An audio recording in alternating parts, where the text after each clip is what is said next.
The man leading them into the Amazon said he knew the way, but no one had checked who he really was. In 1981, 22-year-old Israeli traveler Yossi Ghinsberg reached Bolivia chasing an adventure most people only imagine. There, he met Marcus, a Swiss teacher, and Kevin, an American photographer. Then Karl appeared. He claimed to be an Austrian geologist who knew of a hidden indigenous village deep inside the jungle. He spoke of untouched land, gold, and a route few outsiders had ever seen. To Yossi, it sounded like the journey he had been waiting for. But there was one problem. Karl carried no map, no papers, and no proof that the village even existed. Still, his confidence was enough. The four men bought supplies, left La Paz, and followed him toward the Amazon. At first, everything felt like freedom. Then the roads disappeared, the villages grew smaller, and by the time they began to wonder whether Karl was telling the truth, the jungle had already closed behind them. The jungle did not attack them all at once. It tested the weakest man first. For days, the four pushed deeper through heat, mud, and rivers that erased every trail behind them. Karl kept promising the hidden village was close, but it never appeared. Their food began to disappear. Their clothes stayed wet. And Marcus was slowing down. His feet were covered in painful sores, and every step became harder. Kevin wanted to turn back. Yossi wanted to keep going. Karl insisted they were almost there. That was when the expedition stopped feeling like an adventure. Small disagreements became arguments. Every delay felt dangerous. And the man who claimed to know the jungle could no longer explain exactly where they were. Then they reached a remote settlement. For the first time, they had a way out. They could return together, or continue toward a place that might not exist. But instead of ending the journey, the decision they made there would split the group apart. The group did not separate because they hated each other. They separated because every choice looked dangerous. Marcus could barely walk, and Karl refused to take him onto the river. He warned that the Tweetchie was too violent for a homemade raft. Kevin disagreed. He believed the river was their fastest way back. Yossi sided with him, so the four men made a decision none of them could undo. Karl and Marcus would return through the jungle on foot. Yossi and Kevin would build a raft and follow the river downstream. They shook hands and promised to meet again in La Paz. But as Karl and Marcus vanished between the trees, Yossi felt an uneasiness he could not explain. The raft was only logs tied with rope. They had no life jackets, no radio, and no real experience with rapids. Still, the current carried them forward. At first, the river seemed calm. Then its sound changed. The water accelerated. And beyond the next bend, the Tweetchie was waiting to tear them apart. The river gave them no time to prepare. One moment, Yossi and Kevin were fighting the current. The next, the raft was spinning toward a wall of white water. Kevin shouted for Yossi to jump. He reached the bank just before the raft was pulled away. But Yossi missed his chance. The current seized him and dragged the raft into the canyon. Logs broke apart beneath his feet. Water slammed him against rocks. Then he was thrown over the falls, and everything went dark.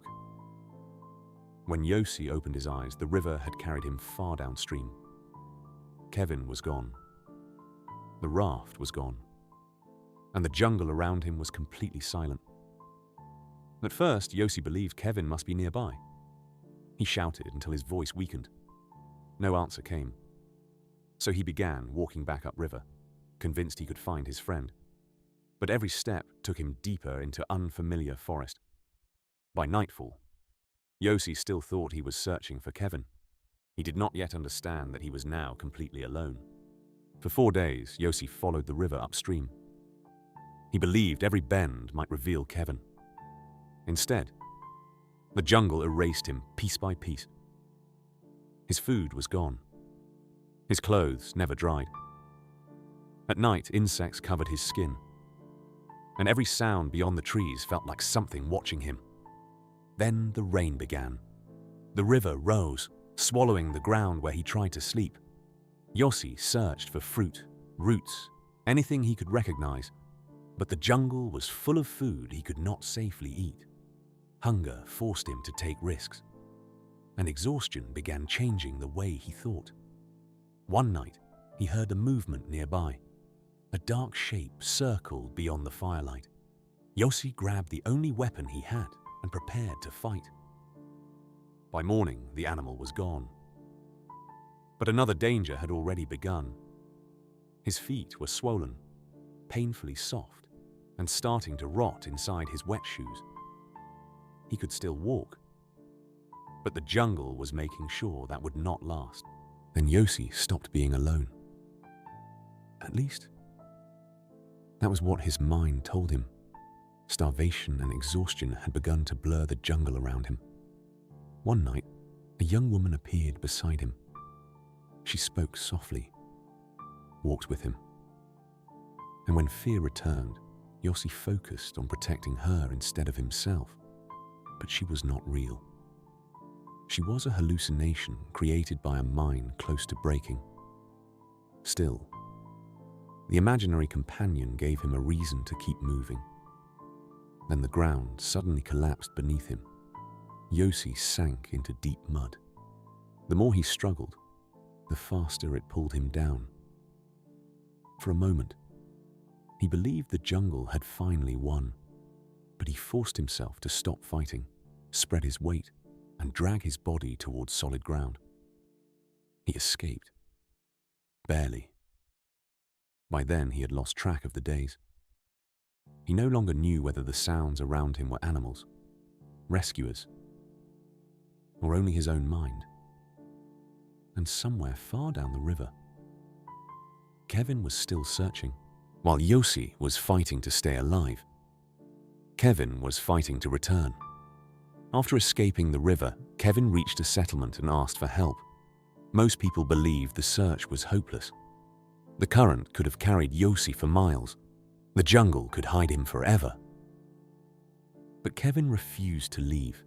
He found local men who knew the Tweetchie River and convinced them to take a motorboat upstream. For days, they searched the banks for footprints, smoke, broken branches, anything.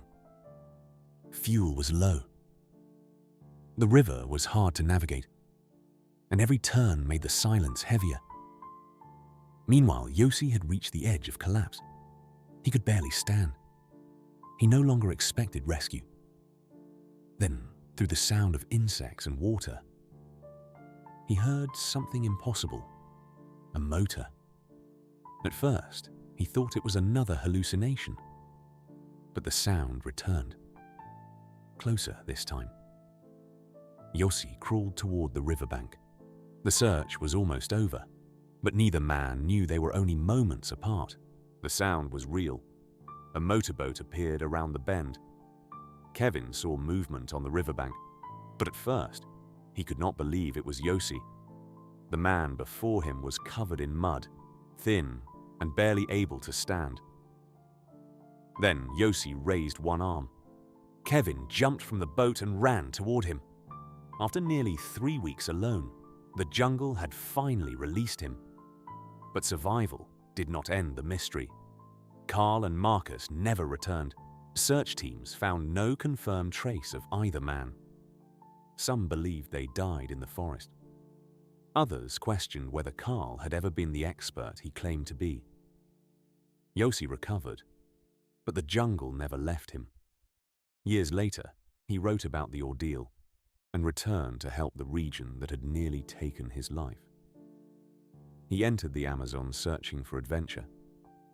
He left with something more powerful, the knowledge that one decision can separate freedom from disaster, and that sometimes survival begins when hope should already be gone.